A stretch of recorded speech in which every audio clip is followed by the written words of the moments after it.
Assalamualaikum warahmatullahi wabarakatuh. Saya Diana Yutunarifar dengan NIM 2022-438. Di sini saya ingin menjelaskan tentang bagaimana sejarah hukum ketenagakerjaan, yaitu yang di dunia maupun di Indonesia. Namun sebelum masuk pada inti dari bagaimana sejarah hukum ketenagakerjaan itu sendiri, saya ingin menjelaskan secara singkat beberapa hal yang terkait dengan ketenagakerjaan itu sendiri. Yang pertama yaitu tenaga kerja. Tenaga kerja ini yaitu setiap orang yang mampu melakukan pekerjaan guna untuk menghasilkan barang dan atau jasa produk, baik untuk memenuhi kebutuhan diri sendiri ataupun masyarakat. Yang kedua yaitu ketenaga kerjaan. Ketenaga kerjaan ini yaitu segala hal yang berhubungan dengan tenaga kerja pada waktu sebelum, sesudah, bahkan selama masa bekerja. Yang ketiga yaitu hukum ketenagakerjaan. Hukum ketenagakerjaan ini sendiri yaitu hukum yang memiliki serangkaian aturan dan peraturan yang mengatur hubungan antara pengusaha atau majikan dengan pekerja atau buruh pada perusahaan tempat di mana mereka bekerja. Hukum ketenagakerjaan ini bertujuan untuk melindungi hal-hal dan hak-hak pekerja maupun buruh yang akan menciptakan kondisi kerja yang adil dan aman, serta bagaimana mempromosikan hubungan industrial yang harmonis. Selanjutnya, kita masuk pada sejarah hukum ketenagakerjaan di dunia. Hukum ketenagakerjaan di dunia meliputi berbagai perubahan yang signifikan sepanjang berjalannya waktu yang dimana dapat digambarkan melalui proses perkembangan, mulai dari abad ke-19 awal, di mana perkembangan hukum ketenagakerjaan dimulai pada revolusi industri Inggris yang memiliki kondisi buruk di pabrik-pabrik tertentu, termasuk jam kerja yang panjang, upah rendah, dan kekurangan keamanan.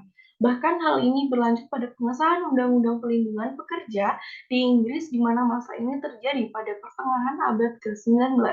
Dari masa ini, Inggris telah mengesahkan Undang-Undang Pelindungan Pekerja yang dimana selanjutnya pada masa pengaruh internasional, gerakan-gerakan hak-hak pekerja di Inggris yang memberikan inspirasi bagi gerakan serupa di negara lain. Dan seiring berjalannya waktu, muncul organisasi internasional seperti Organisasi Buruh Internasional yang membantu mempromosikan standar dari ketenagakerjaan di tingkat global. Hal berikutnya yaitu berkelanjutan pada masa pertumbuhan pelindungan pekerja.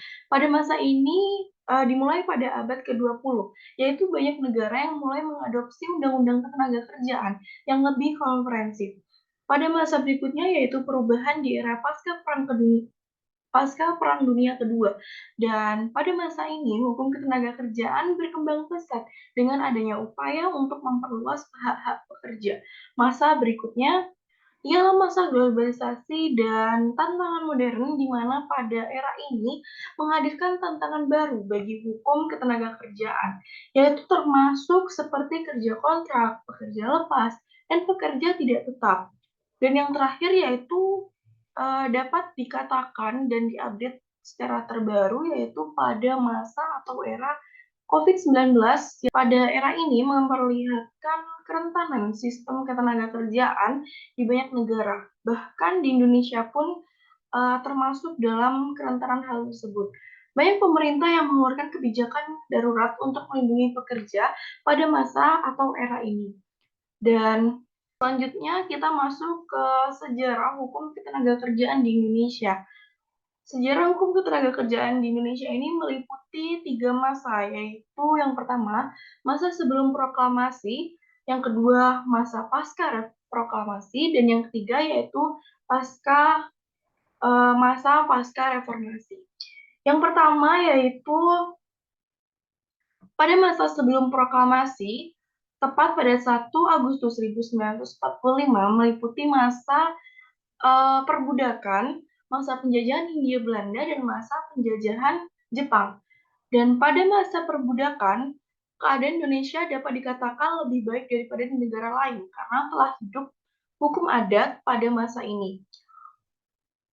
Pada masa ini pula, budak adalah milik majikan. Pengertian milik berarti menyangkut perekonomian serta hidup matinya seseorang. Politik hukum yang berlaku pada masa ini tergantung pada tingkat kewajiban pengusaha raja atau penguasa raja. Contohnya pada tahun 1877 saat matinya Raja Sumba, 100 orang budak dibunuh.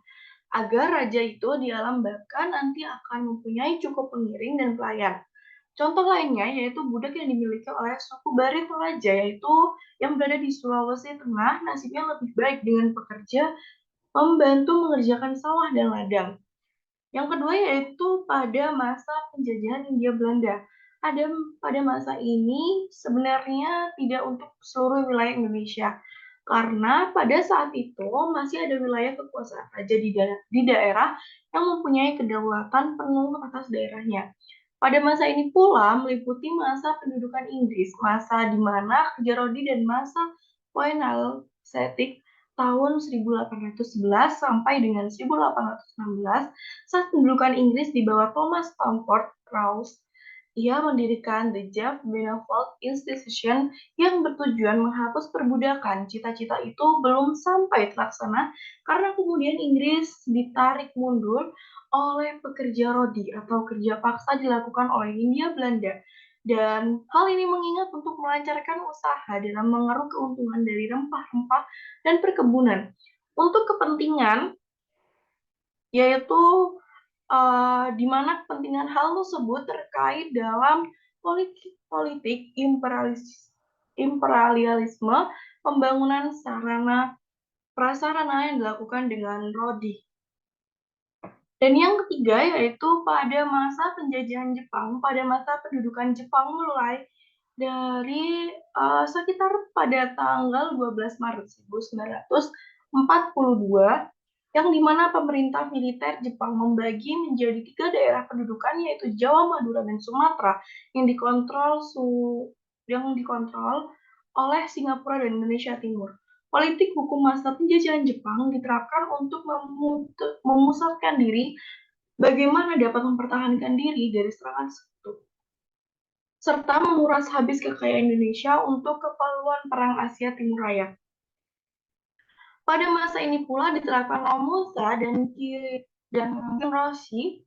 Romusa adalah tenaga-tenaga sukarela dan kenyataannya adalah kerja-kerja paksa atau pekerja paksa yang dikerahkan dari Pulau Jawa dan penduduk setempat yang didatangkan ke Riau sekitar 100.000 orang, dan Romusa lokal adalah mereka yang dipekerjakan untuk jangka waktu yang pendek dan hal tersebut disebut Kinrohoshi. Dan yang kedua yaitu pada masa proklamasi. Pada masa pasca proklamasi yaitu tepat pada 17 Agustus 1945 yang dimana meliputi masa pemerintahan Soekarno dan masa pemerintahan Soeharto. Pada masa pemerintahan Soekarno, tidak banyak terdapat kebijakan tentang ketenagakerjaan. Hal ini mengingat masa ini adalah masa mempertahankan wilayah negara Kesatuan Republik Indonesia dari jajahan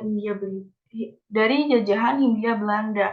Di bidang hukum ketenagakerjaan, pemerintah membuat produk hukum sebagian besar dengan cara menerjemahkan peraturan Hindia Belanda yang dianggap sesuai dengan alam kemerdekaan atau dengan mengadakan perbaikan dan penyesuaian. Meskipun demikian, produk hukum di masa pemerintahan Soekarno justru lebih menunjukkan adanya penerapan teori hukum yang dimana hal ini termasuk ke dalam perundang-undangan yang baik, yaitu hukum yang baik apabila berlaku sampai 40 atau bahkan 50 tahun yang akan datang daripada produk hukum yang sekarang ini.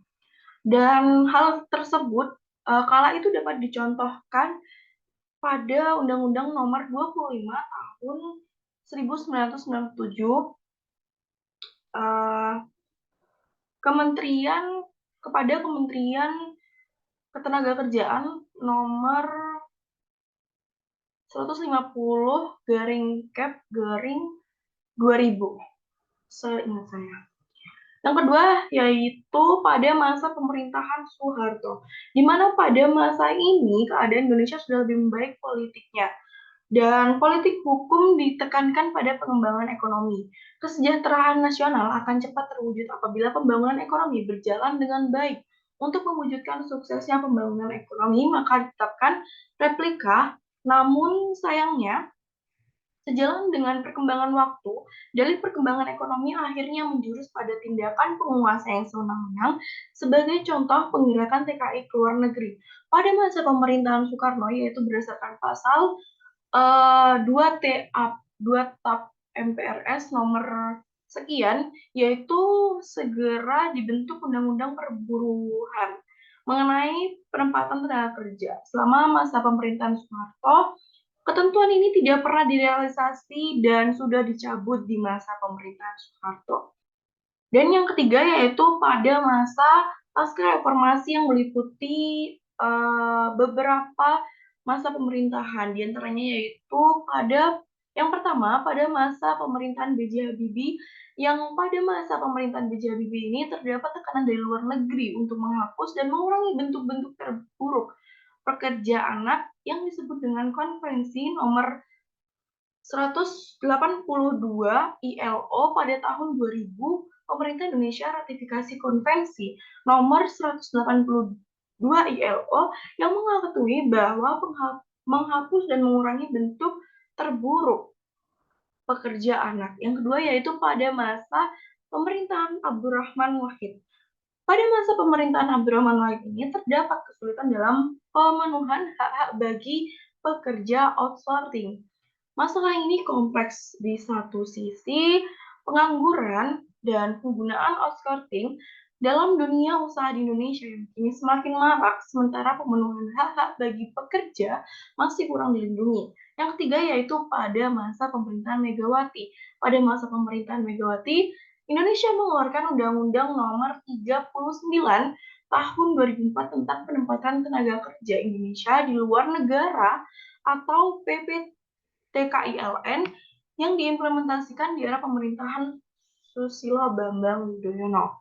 Dan yang keempat yaitu pada masa pemerintahan Susilo Bambang Yudhoyono. Pada masa pemerintahan ini, pemerintahan melalui Kementerian Perindustrian menetapkan tata cara penggandaan atau pengadaan jasa kecil dan menengah atau JKM yang mencakup perjanjian kerja, persyaratan, pemeriksaan, dan pengawasan.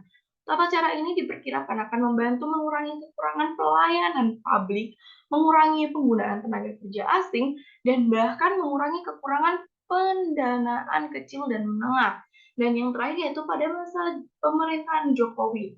Pada masa pemerintahan ini, Indonesia menetapkan undang-undang tentang pengawasan ketenagakerjaan dan pengawasan ketenagakerjaan internasional. Undang-undang ini mencakup tentang beberapa hal yaitu pengawasan ketenagakerjaan, pengawasan ketenagakerjaan internasional, dan pengawasan ketenagakerjaan di luar negeri. Jadi itu saja yang bisa saya sampaikan. Jika banyak kesalahan atau kekurangan dalam saya mengucapkan kata atau bahkan informasi yang saya dapat, semoga ini bermanfaat untuk saya pribadi yaitu yang utama, dan saya ucapkan terima kasih. Sekian dari saya. Wassalamualaikum warahmatullahi wabarakatuh.